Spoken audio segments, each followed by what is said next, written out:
आपने कांग्रेस की पोल खोल दी आपने। जो मेरे साथ हो रहा था मैंने वर्ड टू वर्ड वो सच्चाई बताई है। बाबा सिद्दीकी जो आपके वालिद साहब हैं वो पार्टी चेंज किए तो इसलिए आप पे एक्शन लिया? ऐसा मुझे लगता है क्योंकि की बात नहीं तो मुसलमानों की बात थी कि मुसलमानों के मुद्दे को नहीं सुना जाता, ये नहीं चाहिए था जो आपने बात कही है। वो अपने आप को समझते हैं कि वो एकदम सूडो इंटेलेक्चुअल लोग हैं।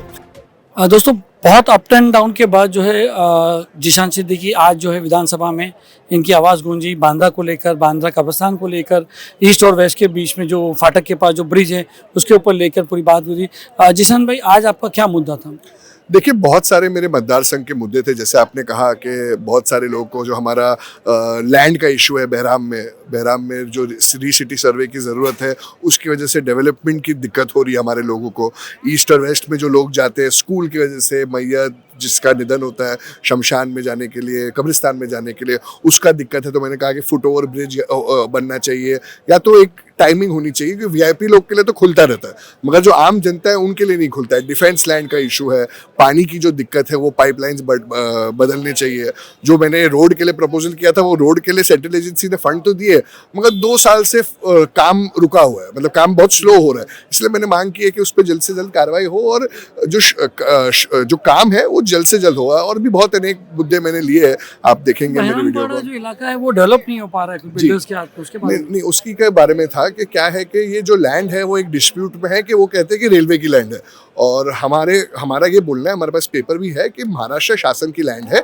127 एकड़ क्लेम की थी रेलवे ने 2005 में सर्वे हुआ था मगर महाराष्ट्र शासन ने 204 तकरीबन एकड़ उनको दी।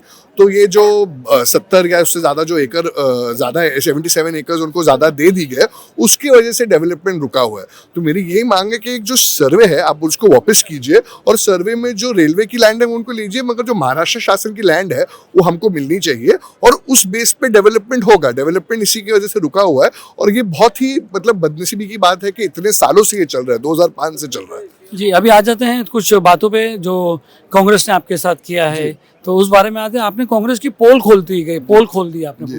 पोल खोलने की बात नहीं है भाईजान। देखिए जो मेरे साथ हो रहा था मैंने वर्ड टू वर्ड वो सच्चाई बताई है। मैंने तो कभी कहा नहीं था कि मैं कांग्रेस पार्टी को छोड़ रहा हूँ। देखिए मैंने पूरे देश में आप सबको उदाहरण दिए कि इतने उदाहरण हैं जो एक बेटा अलग पार्टी में है, उसका पिता उसके वालिद साहब कोई अलग पार्टी में है। तो एक अलग अलग एक इंसान का एक व्यक्तित्व तौर पर एक आइडेंटिटी होती है मगर किधर भी किसी ने एक्शन नहीं लिया। मैंने बहुत सारे नाम लिए जैसे दिग्विजय सिंह जी के भाई है, वैभव वालिया जी है, वो गावड़ा है, बच्चे गावड़ा है, उन सब के पिताजी तो सांसद भी है, उनके बेटे कांग्रेस में एमएलए, तो उन पे एक्शन नहीं लिया गया। एक को कम्युनिकेशन तो आपको लगता है ये बाबा सिद्दीकी जो आपके वालिद साहब हैं वो पार्टी चेंज किए तो इसलिए आप पे एक्शन लिया गया? ऐसा मुझे लगता है क्योंकि मुझे तो कोई इंटीमेशन दिया नहीं गया। कोई लोग कह रहे हैं कि नहीं बाबा सिद्दीकी जी गए इसीलिए आप पे ये निर्णय लिया गया मगर एक प्रथा होती है, एक अच्छी तरीके। मैं भी यूथ कांग्रेस में 12 साल हूँ तो एक क्या होता है कि कभी भी शो कॉज नोटिस दिया जाता है या आपसे पूछा जाता है, आपसे बात किया जाता है, एक परिवार है ना हम लोग। मगर मुझसे कुछ इंटीमेशन नहीं दी, मुझसे बात नहीं किया गया। डायरेक्ट मुझे व्हाट्सएप द्वारा पता चला, आप जैसे मीडिया भाइयों की से पता चला कि मुझे निकाला गया। तो दुख हुआ कि ये जैसे भी कांग्रेस की आपने पोल खोली, सारी बात आपकी बात नहीं तो मुसलमानों की बात थी कि मुसलमानों के मुद्दे को नहीं सुना जाता, ये नहीं चाहिए था जो आपने बात कही है। आपके वालिद साहब भी तो, बाबा सिद्दीकी भी तो कई साल 30-35 साल से कांग्रेस में, तो उन्होंने क्यों नहीं आवाज उठाई? देखिए उस वक्त की कांग्रेस अलग थी। जी जैसा मैं वही कहने जा रहा था कि कांग्रेस का जो हाल है, जैसे हम मरहूम सुनील दत्त साहब के समय से देखते आ रहे हैं, उस समय कांग्रेस पार्टी का अलग दौर था। अब जो ये नए लोग आए हैं, जैसे मैंने कहा कि राहुल गांधी जी के भी जो आसपास लोग हैं, जो नए लोग हैं आए हैं, उनको अपने आप को समझते हैं कि वो एकदम सूडो इंटेलेक्चुअल लोग हैं, वो कहीं ना कहीं पार्टी को खराब करने। अभी भी कांग्रेस पार्टी में अच्छे लोग भी हैं, जैसे मैंने कहा कि कई लोगों ने साथ भी दिया है मगर जो हाई कमांड है, लीडरशिप है, उसमें कम्युनिकेशन गैप है। कई लोग ये मुझे लगता है कि वो उनके इर्द गिर्द वाले ही बीजेपी के एजेंट्स हैं और नहीं चाहते हैं कि कहीं ना कहीं अपने मुद्दे होते हैं। जैसे देखिए मैंने जब हमारे जो अलायंस है वो एक अननेचुरल अलायंस है शिवसेना के साथ, उसके द्वारा भी जब हमने बात की तब बहुत सारी चीज़ें हमारी आवाज़ दबाई गई थी। तो दुर्भाग्यपूर्ण है, यही कह सकते हैं कि हमने तो हमेशा साथ दिया ही है मगर इस तरीके से मुझे हटाना, इस तरीके से जो तरीके से ये सब हुआ, उसके 4 दिन पहले ही मैं कांग्रेस पार्टी की मीटिंग में था, नाना पटोले जी ने मुझे कहा कि अरे नहीं तुम राहुल गांधी जी के कैडर के इंसान हो, अच्छा लगा तुमको देख के। मैं बोला देखिए इसमें हैरानी की बात नहीं होनी चाहिए, मैं कांग्रेस पार्टी में हूं तो कांग्रेस पार्टी की मीटिंग अटेंड करना हैरानी की बात क्यों है।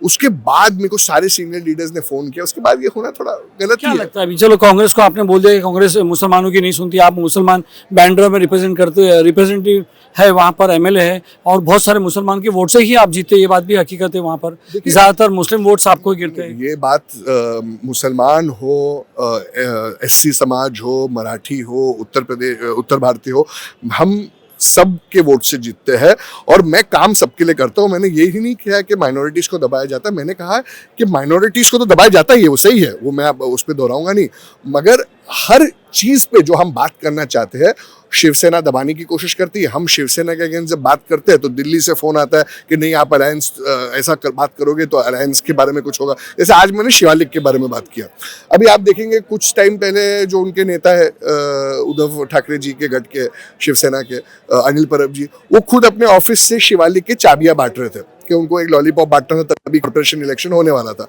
और 2-3 महीने की रेंट की बात की, उसके बाद गायब हो गए। फिर जब मैं बात करता था तो उनके जो बॉस है अनिल परब जी के शिवालिक, वो उनको फोन करते थे कि यार जीशान इतना बात कर रहा है, तो अनिल परब जी दिल्ली में बात करते थे। तो मेरे जो सीनियर्स है मुझे प्रोटेक्ट करने की जगह मुझे कहते थे कि आप बात मत करो क्योंकि हमारे अलायंस में प्रॉब्लम आ रहा है। तो आप अपने अलायंस को बचाने के लिए आप अपने यंग एमएलए को सपोर्ट नहीं करोगे तो आपका यंग एमएलए जाएगा कहाँ। नहीं, बहुत अच्छी बात कही आपने जी कांग्रेस के बारे में करी, मगर अगर यही चीज आप आपके पद से निकाले जाने से पहले अगर प्रोटेस्ट करते हैं तो लोगों में आपकी रिस्पेक्ट और बढ़ जाती है। देखिए एक मर्यादा होती है, जब हम किसी चीज़ के हिस्सा होते हैं तो बहुत सी चीज़ होती है कि हमें बोलना है, मगर कई चीज़ें हमें गम खाना पड़ता है, तो उसकी वजह से हम नहीं कह रहे थे। मगर इतना अन्याय होने के बाद भी तो हम पार्टी के साथ ही थे और मतलब पार्टी में एक पदाधिकारी थे। उसके बाद अगर आप देखेंगे कि कहीं और एक्शन नहीं लिया जा रहा है और हम पे एक्शन लिया जाता है। जिशान सिद्दीकी तो एमएलए खुद है, अपने बल पे बने एमएलए, लोगों ने वोट चुन के प्रतिनिधि दिया है, कोई सेलेक्टिव कमेटी ने आपको चुना नहीं, आप इलेक्टेड रिप्रेजेंटेटिव, तो आपको ये पार्टी की पोस्ट की क्या जरूरत है? मैं एमएलए ही नहीं, मेरा इलेक्टेड पोस्ट है भाई। मेरा जो यूथ कांग्रेस का अध्यक्ष का पोस्ट था ना, वो भी इलेक्टेड ही था, वो कोई नॉमिनेटेड पोस्ट नहीं है। अब जो इन्होंने किया है वो नॉमिनेशन है। राहुल गांधी जी ने 2010 में एक प्रक्रिया शुरू की थी जिसमें कोई भी हो, नेता का बेटा हो, आम आदमी हो, कोई भी हो, वो चुनाव लड़ सकता है। 2012 में जब मैं पहला चुनाव लड़ा था तो बहुत सारे नेताओं के बच्चे नहीं आ रहे थे, सोच रहे थे यार अभी हम किसी और से हार गए क्या। मैं नहीं डरा, मैं इलेक्शन लड़ता गया। उसके बाद मैं चुनाव प्रक्रिया से मुझे 90,000 वोट मिले और मैं जीता। तो उसके बाद अगर मैं वोट मिलते हैं, मैं जीतता हूँ, तो उनका क्या हक होता है मुझे निकालने का। राहुल गांधी जी की प्रक्रिया है ना, तो आप वोटिंग से करो जो करना है, फिर से इलेक्शन कर लो, देखते कौन जीतता है। एक आखिरी सवाल है, अभी आप कांग्रेस के ने आपको निकाल दिया एक पोस्ट से और दूसरा आपके वालिद साहब भी दूसरी पार्टी में अजीत पवार जी के साथ चले गए और आपने भी कांग्रेस के खिलाफ इतनी सारी बात की है, तो क्या माना जाए कि जो है जिशान जो है अगले टर्म से जो है एमएलए टर्म खत्म होने के बाद कांग्रेस छोड़ देंगे? देखिए मैंने कांग्रेस पार्टी के खिलाफ बोलने से ज्यादा जो मेरे साथ बीत रही थी उसके बारे में आपको बीतनी फिर भी चालू रहेगा ना, ये तो फिर वही तो मैं बोल रहा हूँ ना। जो देखो मैं राजनीति करता नहीं हूँ, मैं जो है वो सच बोलता हूँ, वो आपको भी पता है। मैंने जो कहा है कि कांग्रेस पार्टी ने जैसे मुझे निकाला, मुझे इत्तला भी नहीं किया उसके बारे में, मुझे इल्म भी नहीं था कि ये होने वाला है, तो जिस तरीके से उन्होंने ये पेश आए हैं काफ़ी ऑब्वियस है कि उनको हमारी ज़रूरत नहीं है। जब उनको हमारी ज़रूरत नहीं है, मैंने पिछले बार भी कहा कि ये पूरा महीना जो है मैं अपने मतदाताओं से मिलूंगा, लोगों से बात करूंगा और इंशाल्लाह जो उनका फैसला होगा हम आने वाले टाइम पे देखेंगे। पॉलिटिकल जो माहिर लोग हैं उनका ये कहना है कि भाई Zeeshan Siddiqui as a MLA इसलिए कांग्रेस से रिजाइन नहीं किया, नहीं तो फिर उनके ऊपर जो है एमएलए सीट छोड़ना पड़ता, इसलिए अभी तक रुके हुए और आगे जाके वो डेफिनेटली चेंज होने वाले। देखिए लोग का काम है कहना। अगर आप मुझे क्या कह रहे हो? मैं ये कह रहा हूँ कि मुझे अगर पोस्ट से मुझे रिजाइन भी करना था तो जिस दिन मेरे अब्बा एनसीपी गए, मैं मुंबई यूथ कांग्रेस के पोजीशन से भी रिजाइन कर सकता, और मैंने नहीं किया। अगर पार्टी को मेरी जरूरत थी, मुझे हटाया, तो ठीक है, फिर हम भी जब टाइम आएंगे तो हम डिसाइड करेंगे हमें किधर जाना है। Thank you very much.